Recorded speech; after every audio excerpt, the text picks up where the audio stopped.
ఈ 100 రోజుల పాలనలోని అనేక అంశాలు ఉన్నాయి. అవి కూడా సంక్షేమ అంశాలు మనం గమనించి చూస్తే విడివిడిగా అంశాల వారీగా మనం ఒకసారి చూద్దాం. రాష్ట్రంలో అభివృద్ధి ధ్యేయంగా కూటమి ప్రభుత్వం ఏర్పడింది.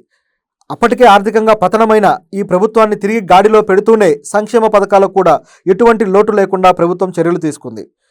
ఇందులో ముఖ్యంగా రాష్ట్రం వచ్చిన తర్వాత మొట్టమొదటి పని భారీ స్థాయిలో పెన్షన్ల పంపిణీ.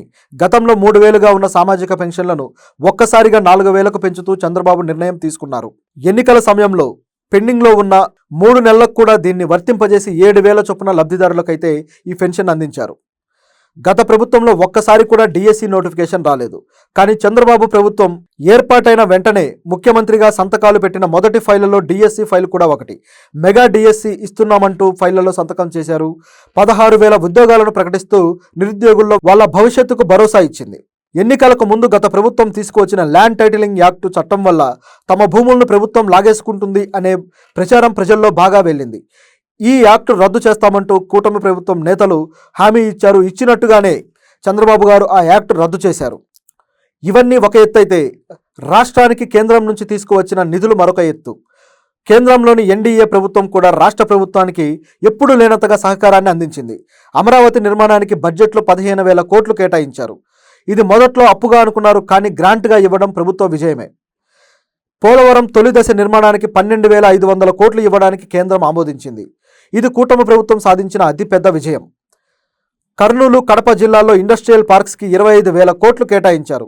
కేంద్రం సహకారంతో ఫాక్స్కాన్ కంపెనీని ఎలక్ట్రానిక్స్ సెమీ కండక్టర్స్ తయారీకి ఒప్పించి తీసుకువచ్చారు చంద్రబాబు గారు.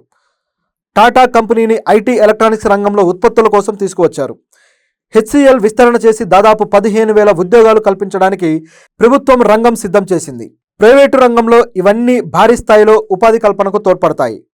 ఎప్పటి నుంచో పెండింగ్లో ఉన్న గత ప్రభుత్వం అటకెక్కించిన విషయం ఏదన్నా ఉందంటే అది విశాఖ రైల్వే జోన్. దీనికి 52 ఎకరాలను పూర్తి హక్కులతో కేటాయించారు. ఇది కాక గత ప్రభుత్వం నిర్లక్ష్యం చేసిన అనేక బిల్లులను చెల్లింపు చేశారు. వీటిలో మొట్టమొదటిది, ప్రభుత్వం మీద ఆర్థిక భారం పెరిగినా సరే చేయగలిగింది ఏంటంటే ఆరోగ్యశ్రీ సేవలకు గత ప్రభుత్వం బిల్లులన్నీ బకాయిలు పెట్టింది. ఏ బిల్లులు చెల్లించలేదు. చివరికి ఆరోగ్యశ్రీ సేవలు ఏవైతే ఉన్నాయో అవి మేము అందించము అని చెప్పేసి ఆసుపత్రుల యాజమాన్యాలు కూడా ప్రకటించడం జరిగింది. అటువంటి తరుణంలో చంద్రబాబు గారు 700 కోట్లు ఆరోగ్యశ్రీకి బిల్లులు చెల్లించారు. గతంలో ఇసుక పాలసీ ప్రజలను నానా ఇబ్బందులు పెట్టింది. ఇసుక మాఫియా వీర విహారం చేసింది. కూటమి ప్రభుత్వం అధికారంలోకి వచ్చాక ఇసుకను ఉచితంగానే అందిస్తాము, కేవలం రవాణా ఛార్జీలు మాత్రమే వసూలు చేస్తాము అని చెప్పి అదేవిధంగా పథకాన్ని అయితే తీసుకురావడం జరిగింది. దీనివల్ల భవన నిర్మాణ కార్మికులకు ఉపాధి మళ్ళీ దొరికినట్టయింది. అలాగే పడకేసిన గ్రామ పంచాయతీలకు కూడా మహత్తరమైన మార్పును తీసుకొచ్చారు.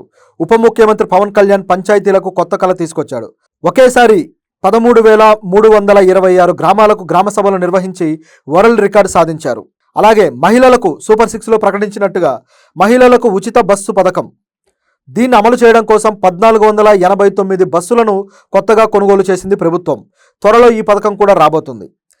గత ప్రభుత్వం నిర్లక్ష్యం చేసిన అన్నా క్యాంటీన్లను చంద్రబాబు ప్రభుత్వం తిరిగి ప్రారంభించింది. తొలి దశలో 100 క్యాంటీన్లు, నిన్నైతే మరో 75, అలాగే మొత్తం 175 అన్నా క్యాంటీన్లు అయితే తెరిపించడం జరిగింది.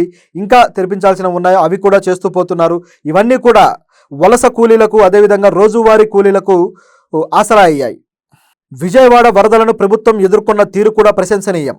వరద బాధితుల్లో ఫస్ట్ ఫ్లోర్లో ఉండే వాళ్ళకి 25,000, సెకండ్ ఫ్లోర్లో ఉండే వాళ్లకు 10,000 చొప్పున అందించడం జరిగింది. అలాగే 25 కేజీల బియ్యం, ఇతర సరుకులు కూడా వరద బాధితులకు అందించి వాళ్ళకి ఒక ఆసరా అయితే ఇచ్చారు. యుద్ధ ప్రాతిపదికన బుడమేరు గట్లు పూడ్చివేశారు. ఇవన్నీ చంద్రబాబు గారి ప్రభుత్వంలో జరిగిన ప్రతిష్టాత్మకమైన విజయాలు.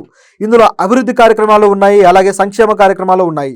ఈ రెండిటి విషయంలో చంద్రబాబు గారు 2 కళ్ళలాగా బ్యాలెన్స్డ్గా వెళ్ళడం అనేది ఆయన విజన్కి ఒక నిదర్శనం.